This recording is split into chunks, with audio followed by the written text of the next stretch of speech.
Noticias de última hora. El presidente Daniel Noboa decreta que se actualicen los manuales para el uso de munición letal. La Policía Nacional y las Fuerzas Armadas deben actualizar sus manuales operativos para aplicar la ley, en especial en el uso de armas de fuego. La Presidencia de la República informó este domingo, 25 de agosto, que el presidente Daniel Noboa ordena modernizar los manuales que regulan el uso legítimo de la fuerza por parte de los uniformados. El mandatario firmó el decreto ejecutivo número 371 para el efecto. Con este pedido, la Policía Nacional y las Fuerzas Armadas deberán modernizar sus estrategias operativas para aplicar la ley, como una respuesta efectiva ante los grupos terroristas que usan nuevas técnicas para amedrentar al país. Esto deberá cumplirse en un plazo de 5 días. El decreto dispone a la Policía Nacional y los militares el uso de armas de fuego con munición letal o de impacto cinético en estos casos: en defensa propia o de otras personas, en cumplimiento del deber legal, en caso de amenaza o peligro inminente de muerte o lesiones graves, con el propósito de evitar la comisión de un delito o una situación que entrañe una amenaza o peligro inminente de muerte o lesiones graves. Detener a una persona que represente una amenaza o peligro inminente de lesiones graves y oponga resistencia a la autoridad. Uso de la fuerza. Daniel Noboa pide cumplir ley que está vigente desde hace 2 años. El presidente Daniel Noboa ordenó a los policías y militares actualizar sus protocolos para cumplir con las leyes existentes sobre el uso de la fuerza. Una vez más, el presidente Daniel Noboa decidió utilizar un decreto ejecutivo para pedir a los funcionarios públicos que hagan su trabajo y que cumplan con las leyes vigentes. Esta vez le tocó el turno a los policías y los militares. Con el decreto ejecutivo número 371, del 25 de agosto de 2024, el mandatario ordenó a las fuerzas públicas que actualicen sus manuales operativos para la aplicación de la ley que regula el uso legítimo de la fuerza y su reglamento. Pero se trató de una orden innecesaria, de un procedimiento que ya sucede o debe suceder sin necesidad de las órdenes presidenciales. Y sus mismos ministros lo confirmaron durante un evento en Manta. El ministro de Defensa, Giancarlo Loffredo, contó lo evidente: las Fuerzas Armadas siempre tienen actualizados sus manuales operativos y lineamientos. El funcionario dijo que es una práctica usual, que con cada decreto que los involucra realizan los cambios o ajustes internos necesarios. Mientras que la ministra del Interior, Mónica Palencia, explicó que el decreto no es más que una ratificación política clara del señor presidente. Y agregó que, con ese documento, el mandatario les está diciendo a los uniformados que pueden hacer uso de la fuerza letal, dentro del marco legal. Es lo que sucede, o debería suceder en un Estado de Derecho: cada vez que se aprueba una nueva ley o reforma legal, todo el ordenamiento jurídico de menor rango debe adecuarse a las nuevas disposiciones. Por lo tanto, también deben hacerlo las instituciones y funcionarios públicos.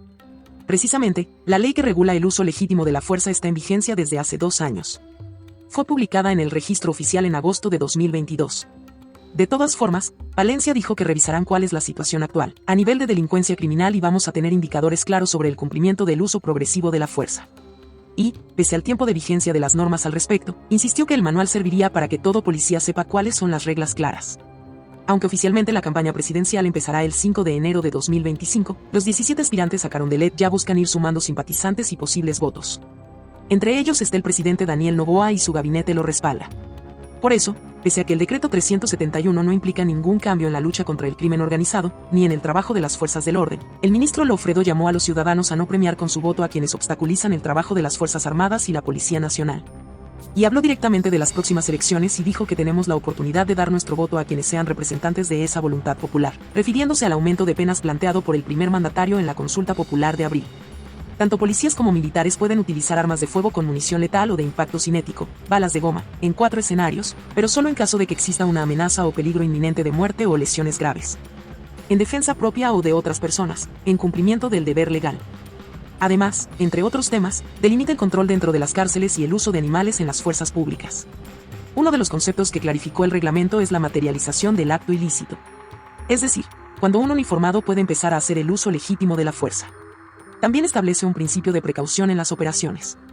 Esto significa que cuando un uniformado, antes de iniciar algún procedimiento, detecte amenazas que prevean un riesgo alto, puede replegarse, sin que esto se considere una omisión de funciones.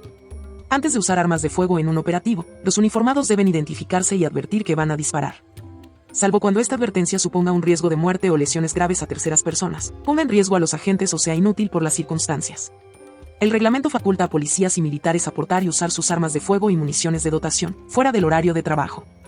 De manera tal que todo policial, todo servidor policial, sepa cuáles son las reglas claras. Además, anuncio que ayer el bloque de seguridad tiene una decisión administrativa que estamos evaluando, que es la generación de una unidad de protección de las fuerzas del orden, para protección conjunta de las fuerzas del orden en el ámbito de las Fuerzas Armadas y en el ámbito de la Policía Nacional en todos y cada uno de los operativos que se vengan por el uso progresivo de la fuerza. Y es que la pelea continúa. Tenemos que cambiar, tenemos que unirnos como sociedad, como Fuerzas Armadas, como Policía Nacional. Estamos unidos. Denuncien a través de los números 131, a través del ECU 911 o del 1-800 delitos.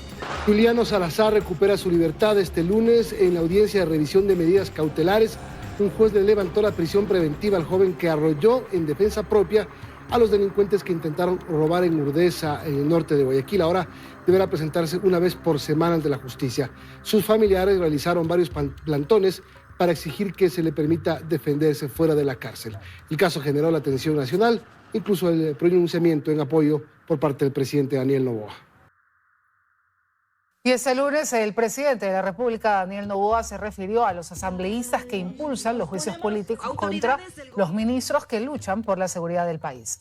Estas declaraciones las hizo tras su recorrido de avance de obra y colocación de la primera piedra del nuevo edificio de la Universidad Técnica de Manabí en Puerto Viejo. Además, en Manta entregó 49 ambulancias que estaban sin utilizar y que son parte de las 189 adquiridas en el gobierno anterior. Desde el inicio de mi gobierno hemos entregado más de 100.000 becas y de ellas más de 80.000 han sido para mujeres. Por supuesto que esto no les gusta a los que quieren tomarse el país, que ahora están confabulando para regresar al pasado, quieren afectar a los ministros que están luchando contra la inseguridad. Ustedes tienen la oportunidad de romper con el pasado y por el del Ecuador. Seguimos con las noticias. Pablo Muentes, Fabiola Gallardo, Mayra Salazar y otros 2 funcionarios judiciales manejaban la Corte del Guayas, confirma ex juez procesado en caso Purga. Dentro del denominado caso Purga, el cual investiga el delito de delincuencia organizada, son procesadas 25 personas por la Fiscalía.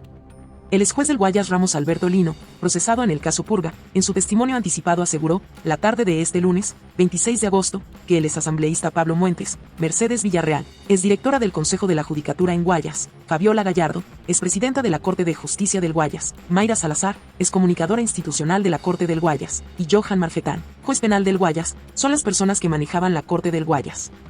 El hoy ex juez aseguró que con su testimonio queda corroborada la teoría de la Fiscalía que habla de que, en este caso, existieron autores y colaboradores de una estructura que realizó traslados administrativos sin informes, que manejaba de forma irregular el área de talento humano y que puso presidentes de la Corte del Guayas.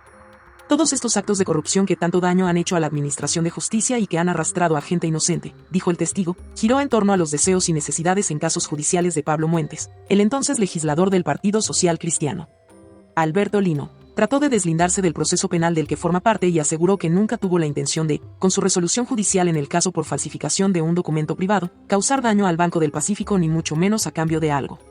Además, afirmó que no conoció a Muentes, que no fue parte de la organización criminal, sino que más bien él fue utilizado. Para fundamentar esta aseveración de que fue utilizado, el hoy ex juez del Guayas, quien mantiene la orden de prisión preventiva, señaló que él llegó a presidir el tribunal de la Sala Civil que resolvió la causa planteada por el Banco del Pacífico por movimientos administrativos realizados por Mercedes Villarreal, Fabiola Gallardo y Johan Marfetán.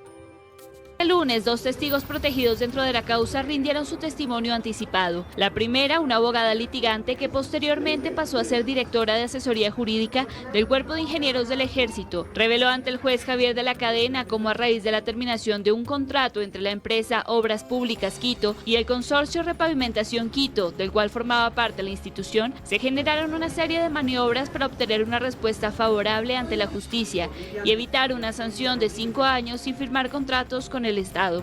Dijo que preocupados por esta inhabilidad se presentaron diversas acciones de protección, pero siempre recibían una negativa, hasta que una apelación recayó en el tribunal integrado por los jueces Henry Taylor, Guillermo Valareso y Fabiola Gallardo, magistrados procesados en el caso Purga. A partir de allí se dieron varias conversaciones entre el asesor jurídico del Cuerpo de Ingenieros del Ejército, Andrés Chávez, Fabiola Gallardo y Mayra Salazar.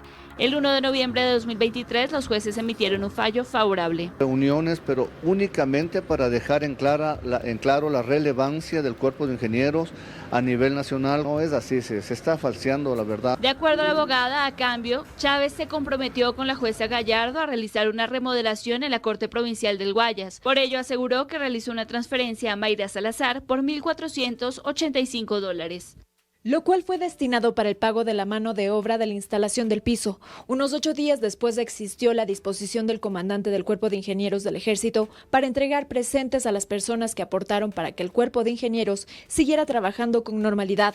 En horas de la tarde rindió su testimonio anticipado un ex juez de la Corte del Guayas, también valorado como testigo protegido. Relató que en 4 ocasiones se reunió en la casa del exasambleísta Pablo Muentes, quien buscaba que se pronunciara de forma favorable en una causa por la que finalmente obtuvo una indemnización. El presidente Daniel Noboa de ADN y Luisa González del Correísmo encabezan encuesta presidencial en Ecuador.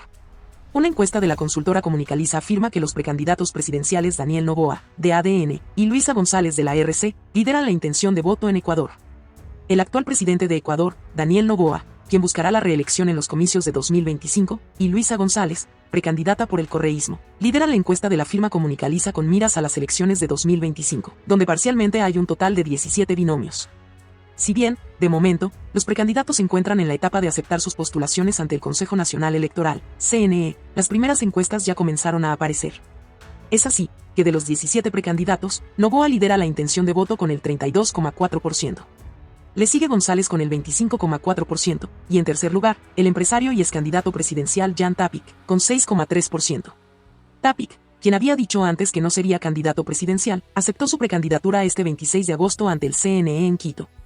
Mientras que en cuarto lugar de esta primera encuesta de Comunicaliza aparece el presidente de la Confederación de Nacionalidades Indígenas de Ecuador, CONAIE, Leonidas Issa. En el pelotón están José Serrano, luego Henry Juanfo y más abajo, Pedro Granja. La encuesta tiene un margen de error de 1,39 y se realizó entre el 16 y el 18 de agosto sobre una muestra de 4.971 personas. Todavía estamos hablando de un punto de partida, queda mucho. Muchos candidatos están por debajo del 1%. Podríamos ver en los próximos días cómo algunos candidatos se van bajando de la lista, dijo el gerente de la empresa encuestadora, Álvaro Marchante, a un canal nacional. Además, en la consulta se indagó sobre la intención de voto para la Asamblea Nacional, que lidera la Revolución Ciudadana, luego la oficialista ADN y el PSC. En más noticias. Que ya de por sí medir 17 precandidatos presenta algún tipo de complejidad en la ciudadanía, señaló el gerente de la encuestadora Comunicaliza, Álvaro Marchante, quien agregó que producto de aquello la intención del voto se ha quedado en 3 figuras. El primer lugar es para Daniel Noboa, que registra el 32,4% de la intención del voto. En segundo lugar, Luisa González con el 25,4% y Jan Tapic, que con su repentina participación se posiciona en un tercer escaño con el 6,4%. Daniel Noboa se ha mantenido estable, tuvo un pico tras la entrada de Durán, luego se mantuvo estable en el 33%, como en esta encuesta.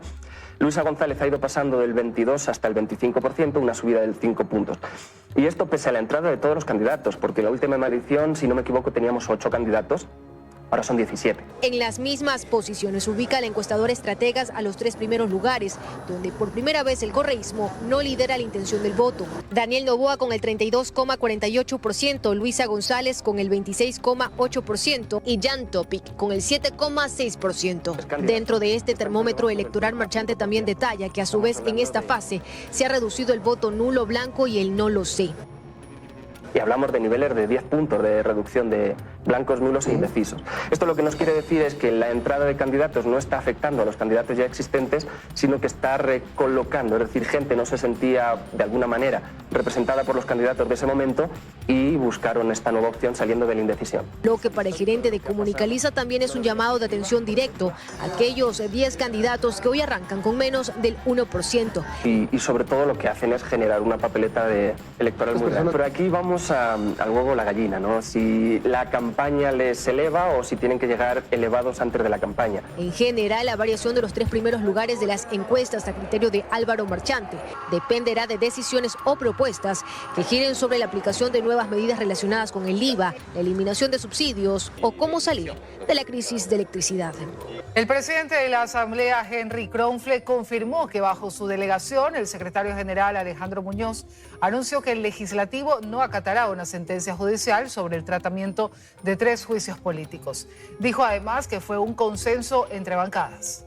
El secretario de la Asamblea, Alejandro Muñoz, deberá enfrentar una denuncia ante la Fiscalía por sus declaraciones emitidas el pasado 20 de agosto, en las que aseguró que la Asamblea no acatará una sentencia judicial sobre el tratamiento a 3 juicios políticos.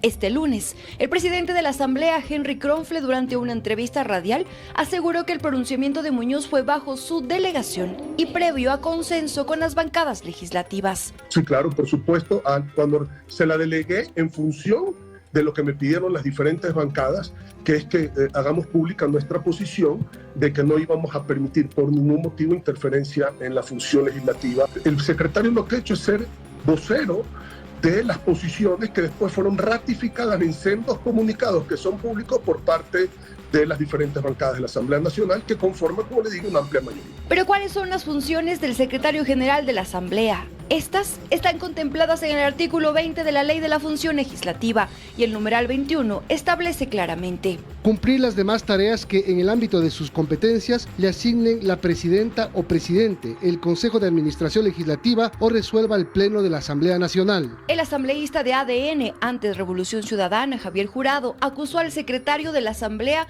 del supuesto delito de usurpación de funciones y de falsificación y uso de documentos. Sin embargo, en comunicados y declaraciones públicas, las bancadas del Partido Social Cristiano, la Revolución Ciudadana y Construye respaldaron la decisión institucional de no cumplir con la sentencia judicial. Yo entiendo que puede haber alguna molestia por fuerzas políticas que dicen por qué el secretario se atribuye, digamos, hablar por la institución, pero esto ha sido conversado también con algunos otros sectores de la Asamblea Nacional, en donde estamos de acuerdo con el pronunciamiento del secretario. Él tiene el respaldo del presidente de la Asamblea Nacional y el presidente de la Asamblea Nacional representa a la Asamblea Nacional, porque así lo dice la ley. Por ahora, la única bancada que ha expresado su desacuerdo es ADN, la de gobierno. Sin embargo, el Pleno de la Asamblea Nacional tendrá la última palabra, aunque el mismo presidente Kronfle asegura que hasta el momento la legislatura no ha sido notificada con dicha decisión judicial.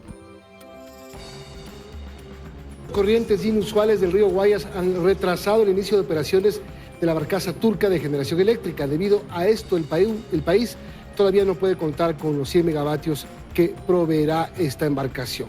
El Ministerio de Energía todavía no establece nueva fecha. Hasta 7 días podría demorar el inicio de las operaciones del barco de generación de electricidad de la firma turca Car Power, que llegó al país para hacer frente a la crisis energética. El navío, que nos proveerá de 100 megavatios, se ancló el pasado 22 de agosto en el muelle de Las Esclusas. No obstante, debido a una corriente inusual en el río Guayas, según lo ha señalado la empresa turca, impidió que el buque se inmovilizara y tuvo que ser trasladado nuevamente a 3 kilómetros del sitio de fondeo. La firma dueña del navío asegura que aún están dentro de los plazos para iniciar operaciones.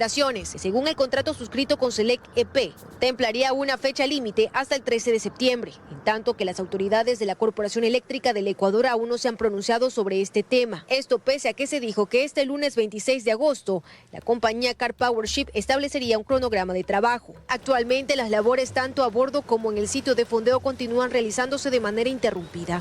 Este noticiero tuvo conocimiento que actualmente se prepara un nuevo sistema de anclaje que incluye muros en tierra, que no solamente preparen al navío, no solo para las corrientes laterales inesperadas que actualmente se producen en el afluente, sino también para la época de invierno.